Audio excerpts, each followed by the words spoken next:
हरे कृष्णा कृष्णा कृष्णा हरे हरे, हरे राम राम राम हरे हरे। आज एक विशेष तिथि है, श्री ललिता सप्तमी। राधा जी की अष्ट सखियों में प्रधान श्री ललिता देवी का आज आविर्भाव दिवस। श्रीमती राधा रानी कौन है, इसके लिए बताया श्री राधा कृष्ण प्रणय विकृति हिलादिनी शक्ति अस्मात् एकात्मानपि भुवि पुरा देह वेदम गतौ। तो राधा कृष्ण प्रणय विकृति, राधा जी कृष्ण के प्रेम की विकार स्वरूप हैं, अर्थात कृष्ण के हृदय में जो प्रेम विराजमान है उसी प्रेम ने एक साक्षात मूर्तिमान स्वरूप धारण किया। वही उनकी स्वरूप शक्ति हैं, वही उनकी हिलादिनी शक्ति हैं और वही श्रीमती राधा रानी है। अस्मात् एकात्मानपि, दोनों एक ही हैं, राधा और कृष्ण में कोई भेद नहीं है। किंतु भुवि पुरा देह वेदम गतौ, तो दो देह धारण किए, किस लिए? इसलिए क्योंकि अकेले लीला संभव नहीं है। अकेले भगवान नारायण जब वैकुंठ में रहते हैं तो वो क्या है, अपना आत्मा में रमण करते हैं। आत्मा में रमण करते हैं, आनंद तो उनको होता है, किंतु इतना अधिक आनंद नहीं होता है जितना कि परिकरों के साथ लीला विलास में होता है। इसलिए भगवान ने राधा जी को प्रकट किया बाईं ओर से और दाईं ओर से श्री बलदेव प्रभु प्रकट हुए। बलदेव प्रभु भगवत तत्व हैं और राधा जी शक्ति तत्व हैं, शक्तियों की मूल शक्ति हैं। किंतु होने पर भी दोनों का अभिमान कृष्ण के प्रति रहता है कि हम इनके सेवक हैं। बलदेव प्रभु भगवत तत्व होने पर भी सोचते हैं मैं कृष्ण का सेवक हूं, इसलिए जगत में कृष्ण की सेवा की शिक्षा प्रदान करते हैं। शांत दास से सख्य वात्सल्य, ये चारों रसों के परिकर सब बलदेव प्रभु से प्रकट होते हैं। मधुर रस के परिकर श्रीमती राधा रानी से प्रकट होते हैं। उसमें जो पहला विस्तार करती हैं श्रीमती राधा रानी, उनके काय व्यूह, राधा जी के हृदय में जो 8 भाव हैं, उन 8 भावों को राधा जी एक एक स्वरूप प्रदान करती हैं। वही अष्ट सखियां हैं, ललिता, विशाखा, इंदुलेखा, चंपकलता, तुंग विद्या, चित्रा, रंग देवी और सुदेवी, ये अष्ट सखियां हैं। इन अष्ट सखियों में भी बताया है तत्राद्या ललिता देवी स्याद इष्टासु वरीयसी प्रिय सख्या भवे ज्येष्ठा सप्तविंशति वासरे। इन 8 सखियों में भी ललिता देवी सबसे श्रेष्ठ हैं। वे अपनी प्रिय सखी राधा से 27 दिन बड़ी हैं। श्री रूप गोस्वामी ने यह लिखा है। यद्यपि हम लोग देखते हैं कि कल राधाष्टमी है, आज ललिता सप्तमी है, तो हमारी बुद्धि में तो कैलकुलेशन नहीं आता है, लेकिन वो नक्षत्रों के हिसाब से किस किस प्रकार से उन्होंने गणना की है श्री रूप गोस्वामी ने लिखा है। और श्री रूप गोस्वामी से बढ़कर के प्रमाणिक वैष्णव तो है ही नहीं कोई। श्री चैतन्य महाप्रभु के परिकर हैं वो, उनके मनोभीष्ट को जगत में उन्होंने स्थापित किया, महाप्रभु ने स्वयं उनको प्रमाणित किया। और राधा जी की रूप मंजरी है जो मंजरियों में सबसे प्रधान है, इसलिए उनके वचनों में कोई दोष नहीं होता। हमारी समझ में आए या ना आए, यही सत्य है कि राधा जी से श्री ललिता सखी 27 दिन बड़ी हैं और इसी कारण से ललिता सखी पर शासन भी करती हैं। देखो, यही लीला विलास है। यद्यपि राधा जी से प्रकट हैं, राधा जी की काय भी स्वरूपा हैं, लेकिन ललिता सखी राधा जी को शासन भी करती हैं। किसके लिए? प्रेम की शिक्षा प्रदान करती हैं, किस प्रकार से उनको कृष्ण के प्रति भावना रखनी चाहिए, वो सब शिक्षा देती राधा जी को, कृष्ण को भी शिक्षा देती हैं। इसलिए राधा और कृष्ण दोनों को ही शिक्षा प्रदान करने वाली हैं। अनुराधतया ख्याता वाम प्रखरताम गता गोरोचना निभांगी सा शिखिंड पिच्छ निवाम्बरा। क्या बता रहे? अनुराधतया, वह अनुराधा के नाम से भी विख्यात हैं। अनुराधा क्यों? जो सब समय राधा जी का अनुगत्य करती हैं और अनुगत्य करके सब समय राधा जी के भावों के अनुसार उनकी सेवा करती हैं, इसीलिए अनुराधा। और वामा तथा प्रखरा हैं। वामा का मतलब क्या है? मान उदित कराने में व्यस्त। क्या बताया? वामा।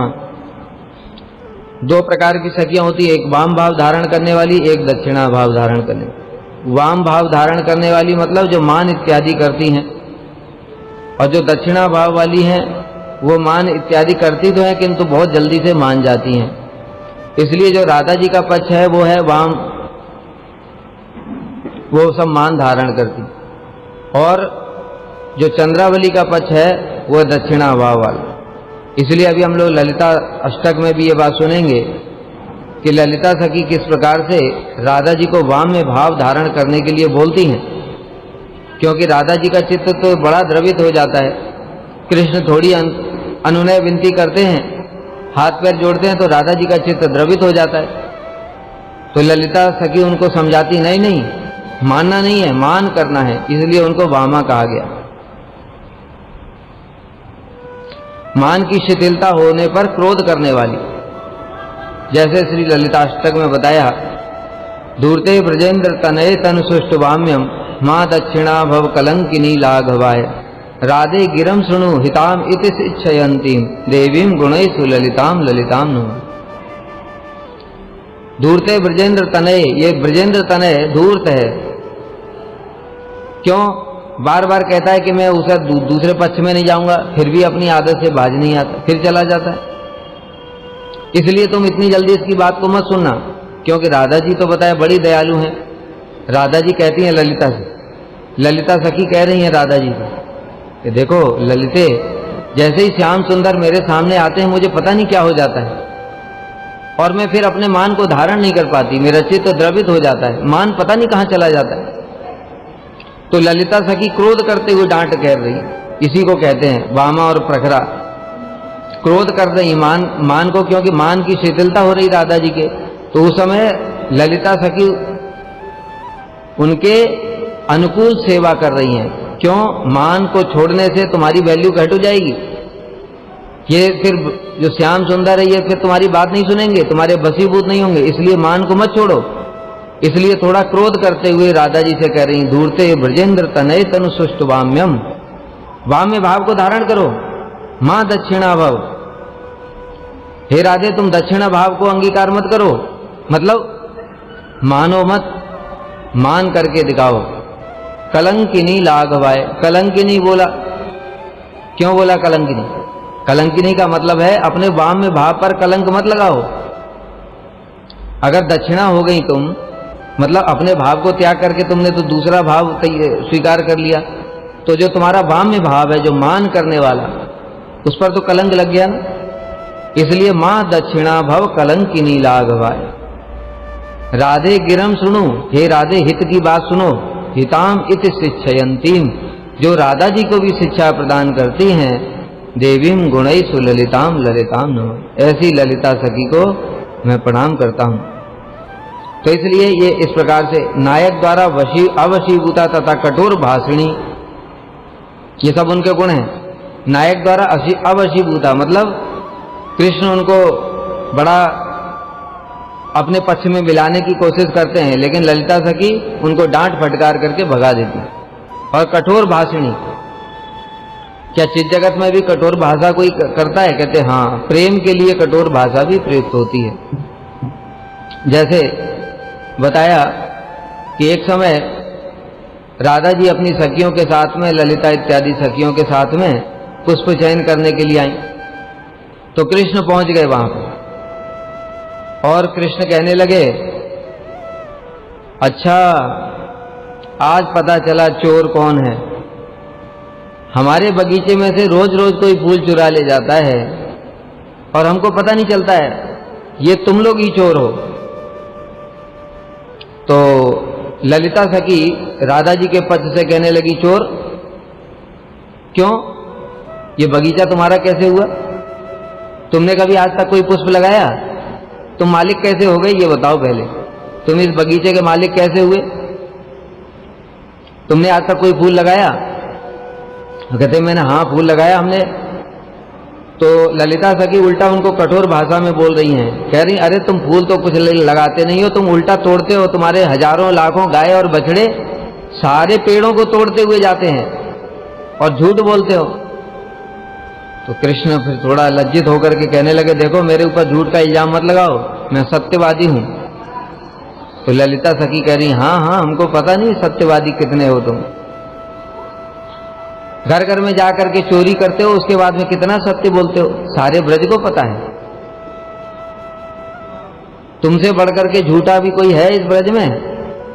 इस प्रकार से कठोर भाषा बोलती हैं राधा ललिता जी, और फिर कृष्ण को इस प्रकार से कठोर भाषण बोल करके चुप करा देती। तो ऐसी जो ललिता जी हैं वो कृष्ण के द्वारा अवशीभूता, कृष्ण उनको वशीभूत नहीं कर पाते। और कठोर भाषणी, कठोर भाषा का प्रयोग कब करती हैं? जब कृष्ण राधा जी से कुछ भी बोलते हैं तो राधा जी का पक्ष लेकर के और कृष्ण को निरुत्तर कर देती हैं, फिर कुछ नहीं बोल पाते। कृष्ण फिर कहने लगे अरे मैं धर्मात्मा हूं। तो ललिता सखी कह रही हाँ हमको पता है, कितने बड़े धर्मात्मा हो तुम। तुमने जन्म लेते ही कितना बड़ा धर्म का काम किया, 6 दिन कैसे पूतना को मार दिया। अरे स्त्री का वध करना ये तो सबसे बड़ा धर्म है, शास्त्र में यही बताया ना। शास्त्र में बताया है ब्राह्मण स्त्री गो ये कभी भी वध नहीं है, गलती करने पर भी इनका वध नहीं करना चाहिए। और तुमने तो जन्म लेते ही पहले तो स्टार्टिंग ही कहां से करी, ये धर्म का काम किया तुम। फिर और थोड़ा बड़े हो गए तो उसको मारा भांडीर वन में, बछड़े को, वत्सासुर, उसको बछड़े को मारा, गाय के बछड़े को। और राधा कुंड में भी उसको बैल को मारा। तो इस प्रकार से तुमने सारे जीवन धर्म का ही काम तो किया। आपसे बढ़कर के धर्मात्मा कौन हो सकता है? स्त्रियों के वस्त्र चुराते हो, घर घर में जाकर के चोरी करते हो, दूसरों की मटकी तोड़ते हो, यही धर्म का काम है, इसलिए आप बड़े धर्मात्मा हैं। अभी ये सुनकर के कृष्ण चुपचाप बगले इधर उधर देख रहे। मधुमंगल ने कहा भैया चलो, यहां तुम्हारी दाल गलने वाली नहीं। तो कहने का मतलब क्या है, जो ललिता सखी हैं वो कृष्ण को ऐसा जवाब देती हैं कि कृष्ण की बोलती बंद हो जाती है, वहां से चुपचाप पतली गली से निकल जाती। इस प्रकार से ललिता जी राधा जी की सेवा करती हैं। और ललिता की अंग कांति गोरोचना, गोरोचना होता है एकदम थोड़ा पीले रंग का होता है, उस प्रकार की दीप्तिमान गोरोचन होता है, वैसी उनकी अंग कांति है। और वस्त्र कैसे हैं? मयूर पंख जैसे नीले। जाता मातरी शारद्याम पितुरेशा विशोकतः पति भैरव नामस्य सखा गोवर्धनस्य। अब उनके माता पिता इत्यादि का बता रहे हैं। उनकी माता जी का नाम शारदी गोपी और उनके पिता का नाम विशोक, इनके पति का नाम भैरव है जो गोवर्धन गोप के सखा हैं। ये इनका परिचय है। और इन्होंने, इनका जो आविर्भाव हुआ ललिता सखी का, वो करहेला ग्राम में हुआ था। बाद में जैसे लीला के लिए कृष्ण भी अपना अपना स्थान बदलते रहते हैं योग माया के द्वारा। जैसे पहले कृष्ण का जन्म गोकुल में हुआ, राधा जी प्रकट हुई रावल में, फिर कृष्ण चल करके आ गए छठी करा में, कुछ दिन रहे नंदगांव जाने के लिए, फिर राधा जी राल में रहीं, वृषभानु महाराज, फिर उसके बाद में जो नंद बाबा हैं वो नंदगांव में आ गए और वृषभानु महाराज बरसाने में आ गए। सब समय पास पास में ही रहते। उसी प्रकार से उनकी सखियां भी पास पास में ही रहती हैं। इसलिए पहले करहेला ग्राम में आविर्भाव हुआ, बाद में जो उनके पिताजी हैं वो सखी पर्वत जो है ऊंचा गांव में, उसके ऊपर में आकर के वास करने लगे। तो इस प्रकार से उनका सखी पर्वत में ऊंचा गांव में उनका वास हुआ। और फिर वहीं पर बाल्य लीलाएं उनकी बहुत सारी, सखियों के साथ, अष्ट सखियों के साथ में खेल कूद इत्यादि करना। वहीं पास में ही एक और पहाड़ी है आलता पहाड़ी, उस पर हम लोग जाते हैं परिक्रमा के समय। उस पर सखियां, छोटे छोटे बच्चे जैसे फिसलते हैं ना, फिसलनी सिला होती, ऐसे सखियां सब उस पर ऊपर से फिसलती थी। तो एक समय सभी सखियां आपस में खेल कूद कर रही थी। उसी समय वहां पर कृष्ण आ गए, और कृष्ण आ गए, ललिता सखी बैठी हुई थी, कृष्ण भी वहां पास में आकर के बैठ गए। तो राधा जी ने और अपनी सखियों को इशारा किया, और उन्होंने क्या किया, राधा जी के कपड़े, ललिता जी के कपड़े को जो उतरी है और कृष्ण के पीताम्बर में गांठ लगा दी। और जब वो उठने लगी तो देखा गांठ लगी हुई है। तो राधा जी ने इशारा किया, उसी समय सब जो सखियां हैं वो मंगल गीत गाने लगे, विवाह इत्यादि के। तो इस प्रकार से उन दोनों का विवाह भी करवाया स्वयं राधा जी ने। तो ये लीला वहीं पर हुई थी, हालता पहाड़ी में। ये उनकी क्रीड़ा भूमि है। फिर योग माया के प्रभाव से, क्योंकि अब कृष्ण को परकीय रस का आस्वादन करना है तो उसलिए सखियों का विवाह होना चाहिए। तो योग माया के कारण सब सखियों का जो विवाह हुआ वो जावट में हुआ, इसलिए ललिता सखी का भी विवाह जावट में ही हुआ। और उनके पति का नाम था भैरव। क्योंकि राधा जी का विवाह जावट में हुआ तो सब सखियां साथ में रहेंगी तभी तो लीला होगी, इसलिए सब सखियां भी वहीं विवाह होकर के गईं। तो इस प्रकार से जो ललिता सखी हैं उनका यह परिचय है।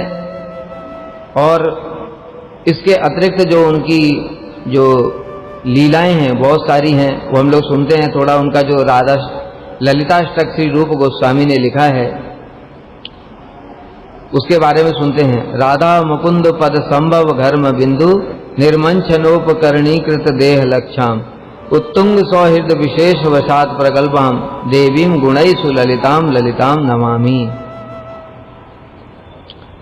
क्या बताया, राधा मुकुंद पद संभव घर्म बिंदु, राधा मुकुंद के चरणों की सेवा करने में जिनकी ऐसी भावना रहती है, क्या देह लक्षा, मेरी लाखों लाखों देह हो जाएं, अर्थात मैं लाखों शरीर धारण करके राधा कृष्ण की सेवा करूं, इस प्रकार की जो भावना करती है और सख्य भाव के वश से वो प्रगल्भा हैं। प्रगल्भा ये सब जो नायिका हैं, उज्ज्वल नीलमणि में श्री रूप गोस्वामी ने नायिकाओं का वर्णन किया है, उसमें इस प्रकार से प्रगल्भा नायिका होती है जो बातों ही बातों में अपना दुख और क्रोध दोनों प्रकट कर देती। जैसे जब कृष्ण ब्रज से चले गए तो राधा जी के दुख को व्यक्त कर रही हैं, तो ललिता जी राधा जी के दुख को व्यक्त कर रही हैं। दुख भी है और उनको क्रोध भी है। मतलब जब कृष्ण विपक्ष में चले जाते हैं चंद्रावली के पास में और राधा जी दुख व्यक्त करती तो ललिता सखी उनको समझाती हैं। क्या दुख व्यक्त करती पहले तो कि देखो तुम कितना उनसे प्रेम करती हो, लेकिन ये कितना धूर्त है, ये तुमको छोड़ करके फिर भी चला जाता। तो इस प्रकार से दुख और क्रोध दोनों प्रकट करती हैं जो अपने वचनों से। ऐसी नायिका वो प्रगल्भा हो।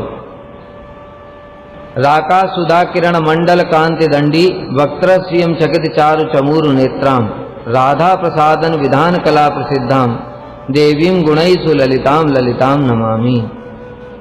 जिनके मुखमंडल की शोभा, राका, राका माने पूर्णिमा का चांद, पूर्णिमा का जो चांद होता है उसकी कांति जैसी निकलती है उसमें से, तो जिनके मुख की शोभा उस पूर्णिमा की चांद की कांति को भी पराभूत करने वाली। बताए ना, जैसे कृष्ण के ही द्वितीय प्रकाश बलदेव प्रभु हैं, ऐसे ही राधा जी के ही द्वितीय प्रकाश हैं ललिता जी।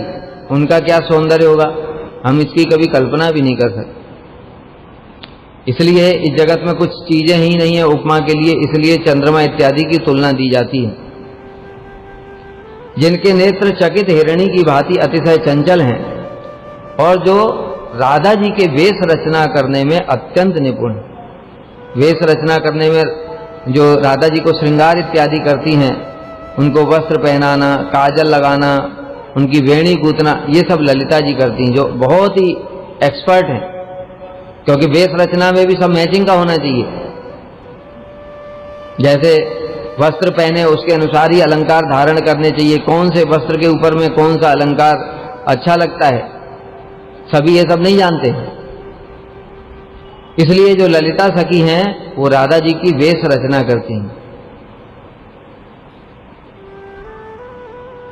और अभी जो बताया था, लास्योल्लसक भुजग शत्रु पतत्र चित्र पट्टांशुकाभरण कंचुलिकांचितांगी गोरोचना रुचि विगर्हण गौरिमाणम देवीम गुणै सुललिताम ललिताम नमामि। नृत्य में उल्लसित मयूर के रंग बिरंगे विचित्र पंखों जैसा जिनका रंगीन पट्ट वस्त्र है। पट्ट वस्त्र जो है उनका कैसा है? रंगीन। किस प्रकार का रंगीन? जैसे मोर होता है, जब मोर जब नाचता है तो उसके पंखों पर कैसे रंग बिरंगे रंग दिखाई देते हैं, उस प्रकार से रंग बिरंगा उनका पट्टवास है।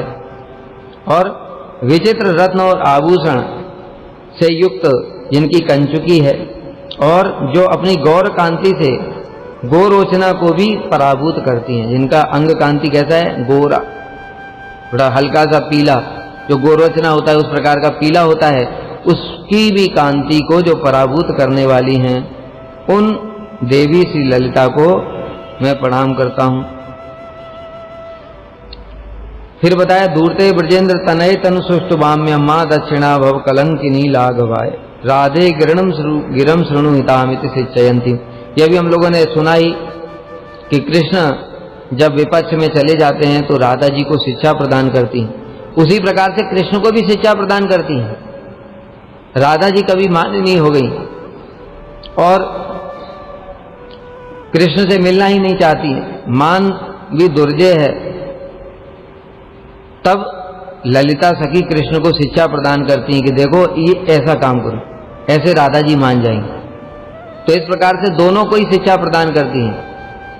एक समय जैसे राधा कृष्ण परस्पर बैठे हुए हैं किंतु बात ही नहीं करते एक दूसरे, दोनों ने मान धारण किया हुआ है, तो ललिता सखी आकर के दोनों को समझाती हैं कि देखो तुम लोगों के इस प्रकार के व्यर्थ के मान के चक्कर में पूरा समय ही बीत जाएगा और कुछ भी मिलन भी नहीं हो पाएगा, इसलिए तुम लोग मान को छोड़ दो।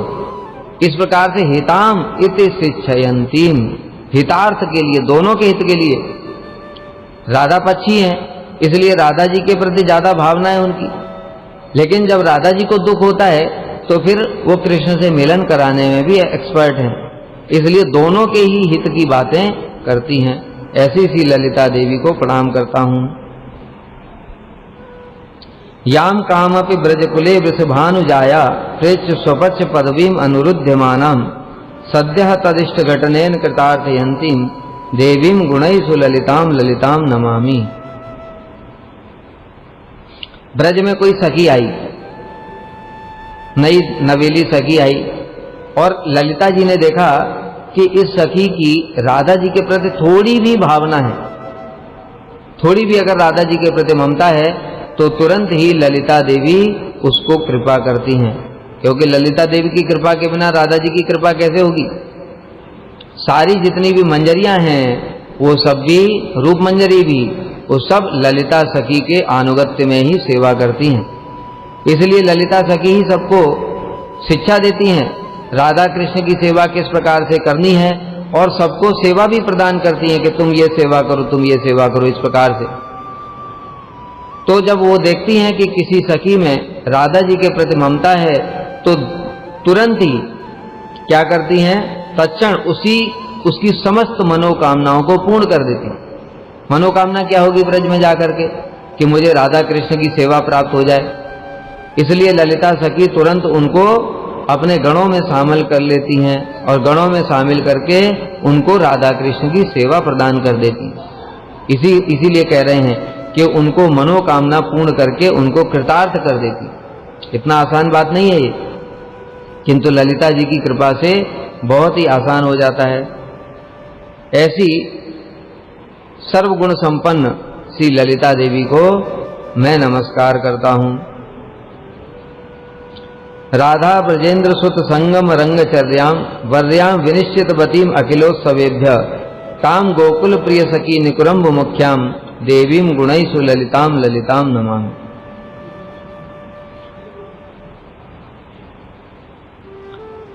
जितने भी उत्सव हैं, अखिल उत्सव, सबसे सर्वोत्तम उत्सव क्या है?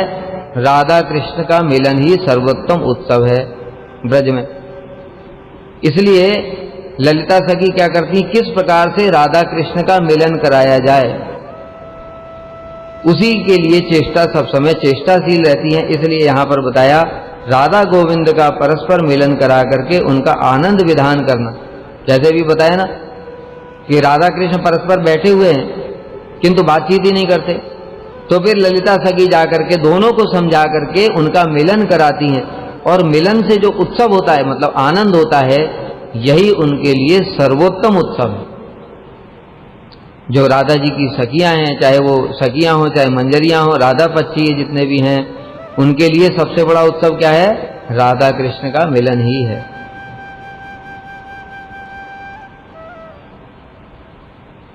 गोकुल की प्रिय सखियों में भी सर्वप्रधान सारे गुणों की धाम स्वरूपा श्री ललिता देवी को नमस्कार करता हूँ। राधामवि ब्रजपते कृतम आत्मजेन कूटम मनागपि विलोक विलोहिताक्षी वाग भंग भी तमिचरेण विलज्जयंतीम देवीम गुणई सुललिताम ललिताम नमः। क्या बता रहे, राधामवि ब्रजपते कृतम आत्मजेन, जो उनका राधा जी के प्रति प्रेम है, इसलिए जब कृष्ण को देखती हैं बड़ी चतुराई पूर्ण कपटता पूर्ण बातें कर रहे हैं, तो जैसे अभी हमने बताया था कृष्ण कुछ बोलते हैं तो ललिता सखी उनको डांटते हुए क्रोध पूर्वक और लाल आंखें करते हुए, लाल नेत्र मतलब थोड़ा क्रोध में, इस प्रकार से बोलती, हाँ हाँ आप बड़े सत्यवादी हैं, आपका प्रेम तो हमने देख लिया। इस प्रकार से उनको डांट लगाते हुए शिक्षा प्रदान करती हैं, वचन भंगी के द्वारा कृष्ण को लज्जित कर देती, और कृष्ण चुपचाप गर्दन झुका करके बैठ जाते।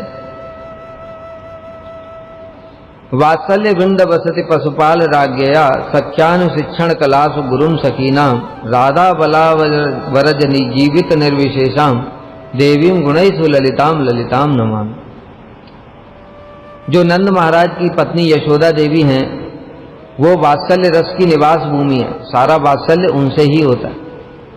तो जैसा वात्सल्य राधा जी के प्रति है यशोदा मैया का, यशोदा मैया का राधा जी के प्रति बहुत वात्सल्य है, यहां तक कि राधा जी के साथ में ही कृष्ण का विवाह करना चाहती थी यशोदा मैया ने। तो उनको तो जो वो होता है जो गिफ्ट इत्यादि देते हैं विवाह के लिए, वो सब भी भिजवा दिया था, किंतु कृष्ण की इच्छा से फिर पौर्णमासी देवी ने विवाह होने नहीं दिया।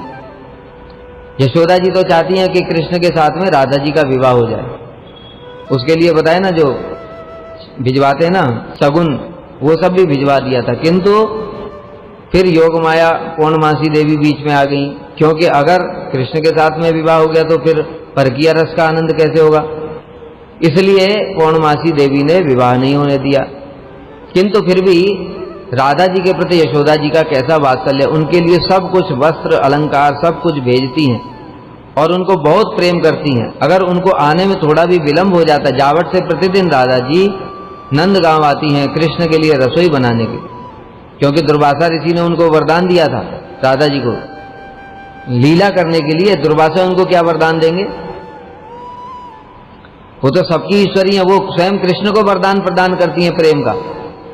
कृष्ण उनके चरणों में हाथ जोड़ते हैं, अग्रिपुर प्रयत्नारत देव्या प्रसाद प्रसरकृत कटाक्ष प्राप्त काम प्रकाम अनुसरत यदुच्च स्नान सेवानुबंधई।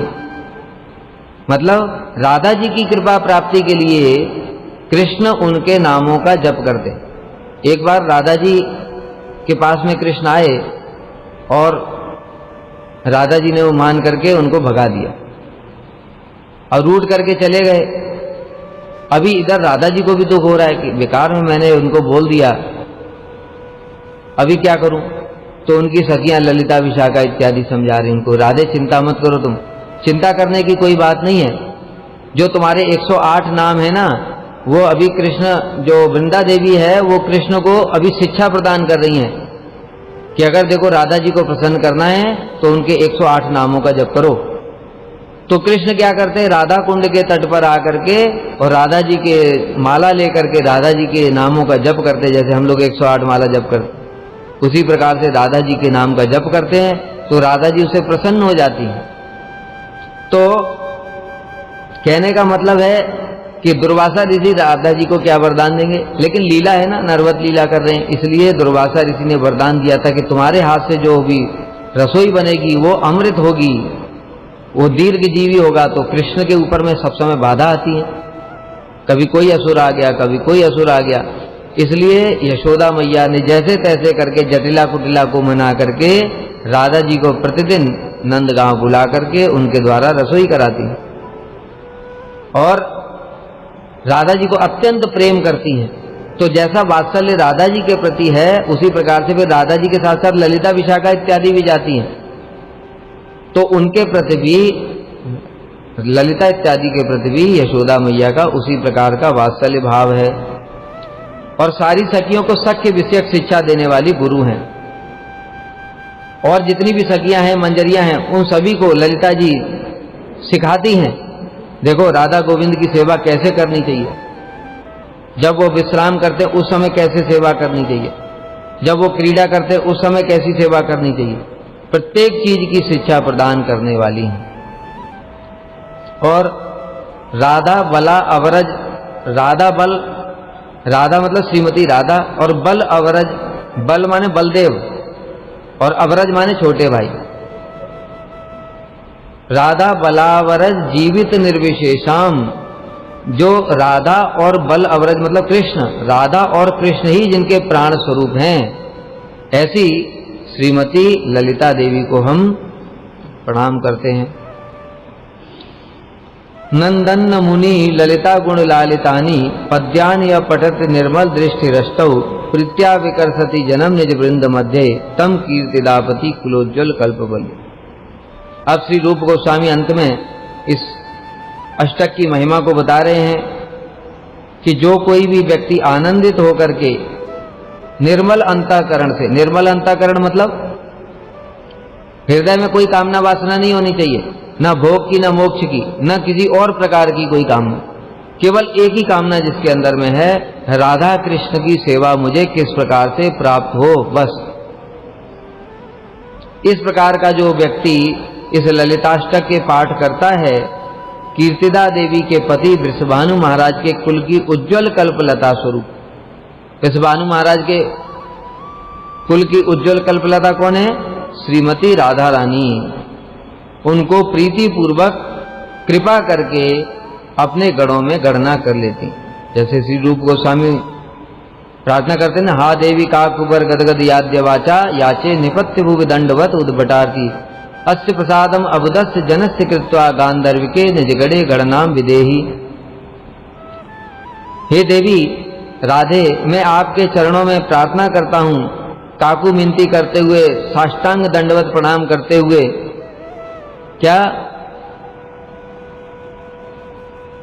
अस्य प्रसादम अबुदस्य जनस्य कृत्वा, इस मूर्ख जन को भी, अज्ञ जन को भी अपने गणों में आप गणना कर लीजिए। तो मतलब राधा जी अपने गणों में गणना कब करेंगी? जब ललिता सखी की कृपा होगी। जब ललिता सखी की कृपा होगी तभी राधा जी अपने गणों में उनको शामिल करेंगी। और ललिता सखी की कृपा प्राप्ति के लिए इस अष्टक को निर्मल हृदय से ललिता सखी की प्रार्थना करते हुए कि हे ललिता देवी, आप हमारे ऊपर कृपा करें और हमको भी राधा कृष्ण की सेवा प्रदान करें। किस भाव से? मंजरी भाव से। जैसे श्री रघुनाथ दास गोस्वामी प्रार्थना करते हैं, पदाब ज्योस्तव बिना वरदास सिमेव नान्यत कदाप समय किल देवी आचे सख्याय तिमम नमोस्तु नमोस्तु नित्यम दास्याय तिमम रसोस्तु रसोस्तु सत्यम। हे देवी राधे, आपके चरणों में बस बार बार यही प्रार्थना है कि आप हमको अपने दास्य पद को प्रदान करें। राधा जी बोले सखी पद ना दूं तुमको? कहते नहीं नहीं, हमको सखी पद को बार बार प्रणाम करते हैं। तो इस प्रकार से ललिता सखी से भी हम प्रार्थना करेंगे कि हे ललिता देवी, आप कृपा करके हमको राधा जी की दासी बना दीजिए। और राधा जी के प्रति हमारे हृदय में थोड़ी भी ममता होगी तो ललिता सखी फिर कृपा करके अब राधा जी के गणों में हमको शामिल कर लेंगे। इस प्रकार से श्री ललिताष्टक है। इसके अतिरिक्त ललिता जी की तो बहुत महिमा है। विशेष रूप से जो श्री चैतन्य महाप्रभु इस जगत में आए, किस लिए आए? श्री राधाया प्रणय महिमा की दृश्यो वाण्यव आस्वाद्यो ये नाद्भुत मधिरमा की दृश्यो वा मदीय।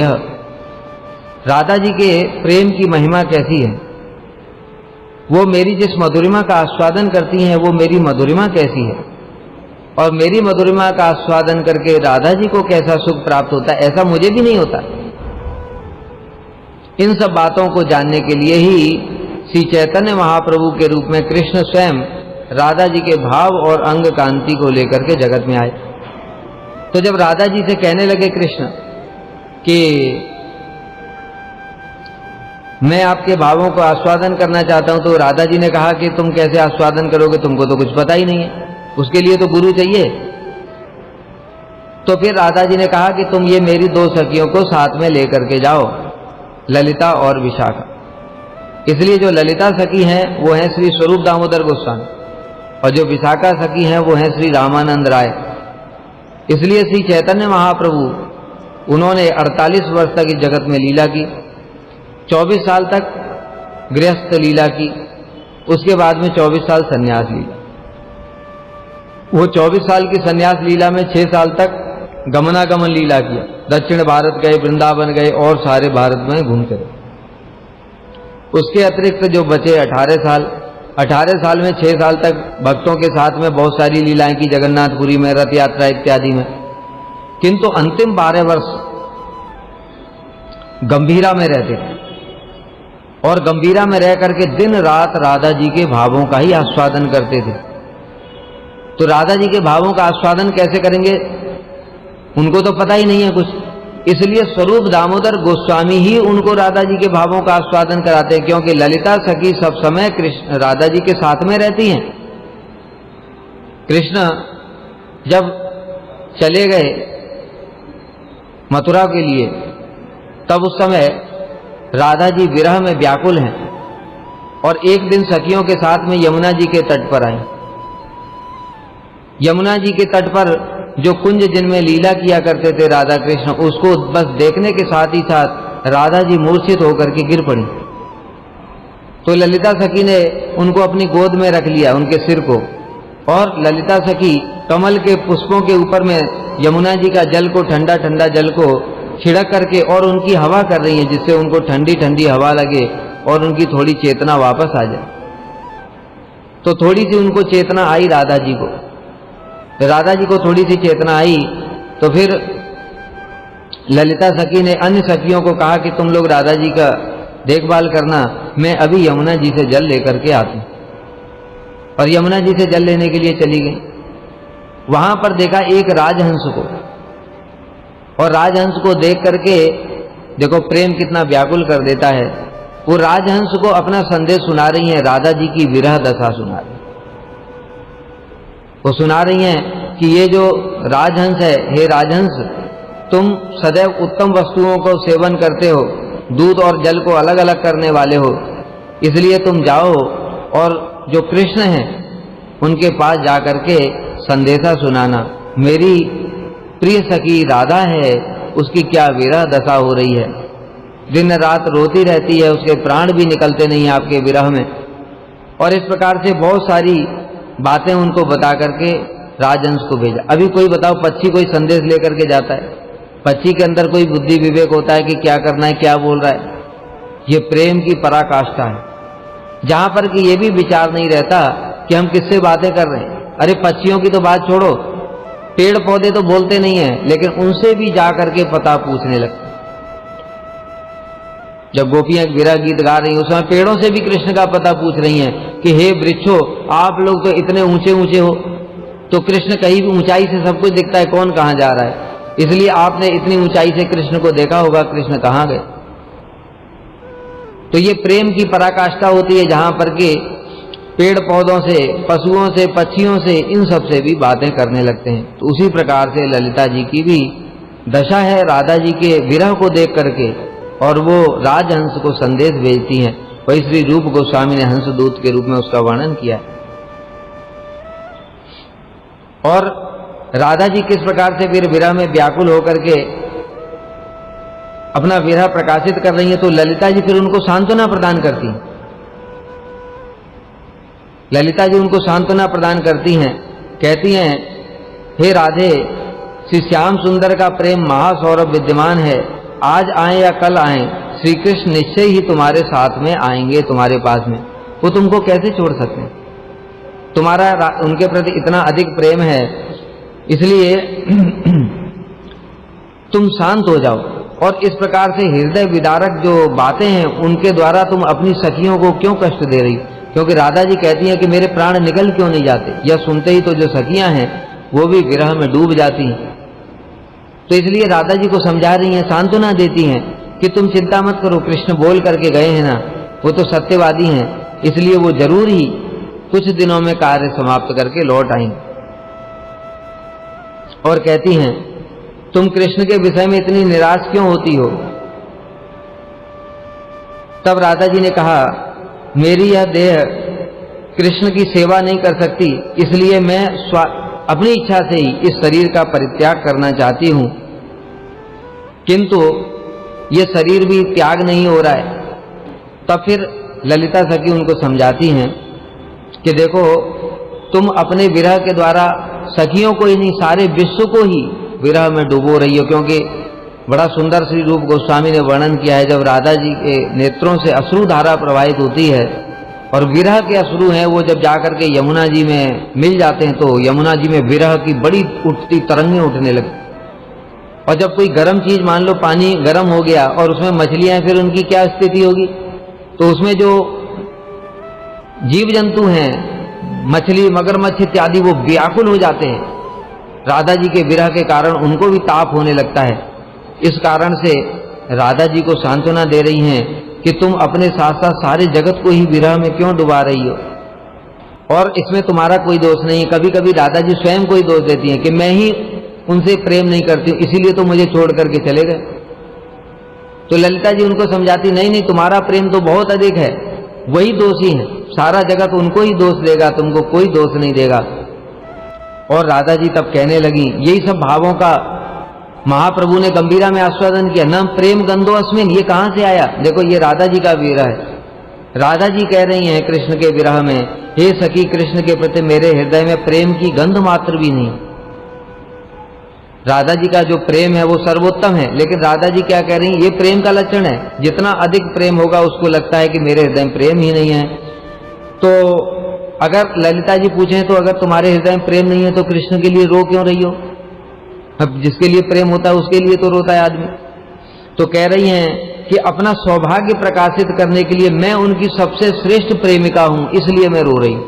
इन्हीं सब भावों को देखो महाप्रभु ने इस श्लोक में आस्वादन किया। इसे जगत में प्रकट करने के लिए ही क्रंदन कर रही हूं। यही कारण है कि श्याम सुंदर के वंशी विभूषित मुख के दर्शन कर रही है बिना भी मैं जीवित क्यों हूं? अगर मेरा प्रेम होता तो प्राण निकल नहीं जाते। इस प्रकार से जब राधा जी विलाप करती हैं, तो फिर ललिता जी फिर उनको किसी प्रकार से समझाती हैं, और तब उन्होंने जाकर के वो राजहंस को भेजा था कि हे राजहंस, मेरी सखी की ऐसी ऐसी दशा हो रही है, तुम जाकर के कृष्ण को बताओ कि अगर वो शीघ्र ही नहीं आए तो अब ये ब्रज के और लोग जीवित नहीं रहेंगे। राधा जी तो निश्चित रूप से प्राण त्याग कर देंगी, और अन्य अन्य सखियां भी उनके विरह में भी प्राण त्याग कर देंगी। तो इस प्रकार से जो ललिता सखी हैं वही स्वरूप दामोदर गोस्वामी है। इसलिए स्वरूप दामोदर जानते हैं कि राधा जी किन किन भावों में डूबी रहती थी दिन रात। तो जब वही कृष्ण जब महाप्रभु के रूप में आए तो गंभीरा में इन्हीं सब श्लोकों को बोल करके महाप्रभु को सुनाते थे। और जैसे ही महाप्रभु सुनते थे ये श्लोक, जैसे ये प्रकार के श्लोक, और सुनते ही राधा जी के भावों में आविष्ट हो जाते थे और फिर क्रंदन करते थे, हा कृष्ण, हा प्राणनाथ, कहां गए आप? और कभी गंभीरा में उनकी कैसी दशा होती थी कि कभी अपने गालों को बिल्कुल गंभीरा की दीवारों पर रगड़ देते थे विरह में व्याकुल होकर के। कभी अपने जो ये हाथ हैं उनके द्वारा जमीन को ऐसे खोद करके छत विच्छत कर लेते थे। ये सब भाव महाप्रभु को कैसे पता चलते अगर वहां पर श्री स्वरूप दामोदर नहीं होते? तो इसलिए जो ललिता सखी हैं वो न सिर्फ ब्रज की लीला में कृष्ण की सखियों में प्रधान हैं, बल्कि जो महाप्रभु ने जो लीला की, जो लीला का, कृष्ण लीला का परिशिष्ट है श्री चैतन्य महाप्रभु, उनको वास्तव में देखा जाए तो जो महाप्रभु को जो भावों का आस्वादन कराया वो ललिता सखी ने ही सारा कराया। जो कृष्ण की इच्छा को पूर्ण किया। राधा जी के भाव को लेकर के तो आए, किंतु पता ही नहीं है किस प्रकार के भाव हैं, तो वह सब श्री स्वरूप दामोदर गोस्वामी ने ही कराए। इसलिए समस्त जितने भी परिकर थे उन सब में स्वरूप दामोदर ही प्रधान थे। स्वरूप दामोदर की आज्ञा के बिना कोई भी चीज महाप्रभु के पास नहीं जा सकती, सबकी सारी परमिशन स्वरूप दामोदर से ही लेनी। जगदानंद पंडित जब महाप्रभु दिन रात राधा जी के विरह में डूबे रहते, उस समय उनका शरीर एकदम दुर्बल हो गया, हड्डियां हड्डियां दिखने लगी, और जब जमीन पर सोते थे तो हड्डियां चुभती थी, उसमें जमीन चुभती थी। तो जगदानंद पंडित जी ने एक तकिया बनवा दिया रुई डाल करके। तो महाप्रभु ने कहा ये जगदानंद तो मुझे भोगी बनाना चाहता है, और उसको गद्दे को फिकवा दिया, स्वीकार नहीं किया। किंतु श्री स्वरूप दामोदर गोस्वामी ने कैसे चतुराई के द्वारा जो महाप्रभु का ही वस्त्र था उसके अंदर में जो केले के छिलके हैं उनको थोड़ा थोड़ा महीन महीन चीर चीर करके उनके अंदर में डाल करके ऊपर से सिल करके और महाप्रभु के लिए बनाया। कोई भी कविता लिखता, कोई श्लोक लिखता अथवा कोई रचना करता तो सबसे पहले स्वरूप दामोदर परीक्षा करते थे, और स्वरूप दामोदर परीक्षा करके जब पास कर देंगे तब वो महाप्रभु के पास जाएगा, क्योंकि महाप्रभु को रसाभास दोष से बड़ा कष्ट होता है। अभक्ति और रसाभास दोष, मायावाद और रसाभास दोष ये महाप्रभु को बिल्कुल भी प्रिय नहीं है, इसलिए उसके बहुत सारे प्रमाण है। और श्री रूप गोस्वामी को प्रमाणित किससे करवाया? महाप्रभु ने स्वरूप दामोदर से प्रमाणित करवाया, ललिता सखी, क्योंकि वो सबसे प्रधान है। जब श्री रूप गोस्वामी ने ललित माधव विदग्ध माधव नाटक लिखे, और जब श्री रूप गोस्वामी गए थे महाप्रभु जगन्नाथ जी के रथ के आगे नृत्य कर रहे थे, उस समय वो जो श्लोक बोल रहे थे बार बार राधा जी के भावों में डूब करके, श्री रूप गोस्वामी ने उसके भावों के अनुसार ही एक श्लोक की रचना की। प्रिय स्वयं सहचरी कृष्ण कुरुक्षेत्र मिलिस्तताहम राधा। इस प्रकार से उन भावों को जब व्यक्त किया तो महाप्रभु ने हंसते हुए रूप गोस्वामी को प्रेम से थप्पड़ लगाया, और स्वरूप दामोदर से पूछा कि ये रूप ने मेरे मन के भावों को कैसे जान लिया?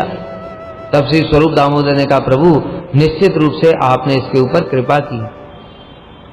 तब महाप्रभु ने कहा, हाँ प्रयाग में मैंने इसके ऊपर कृपा की थी। तो मतलब स्वरूप दामोदर ने प्रमाणित कर दिया कि रूप गोस्वामी के ऊपर महाप्रभु की कृपा है, तो सारा जगत को मानना ही पड़ेगा, क्योंकि स्वरूप दामोदर सबसे अधिक प्रधान।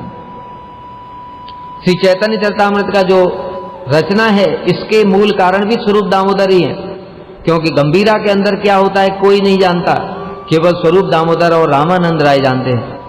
महाप्रभु जिन जिन भावों का आस्वादन किया करते थे, जैसे महाप्रभु कभी कछुए हो गए और कभी उनका 12 हाथ का शरीर हो गया, गंभीरा के अंदर में ऐसे अपने शरीर को छत विच्छत कर रहे हैं, गंभीरा के दीवारों पर अपने गालों को घिस देते हैं, ये सब भाव कौन जानता था? केवल स्वरूप दामोदर।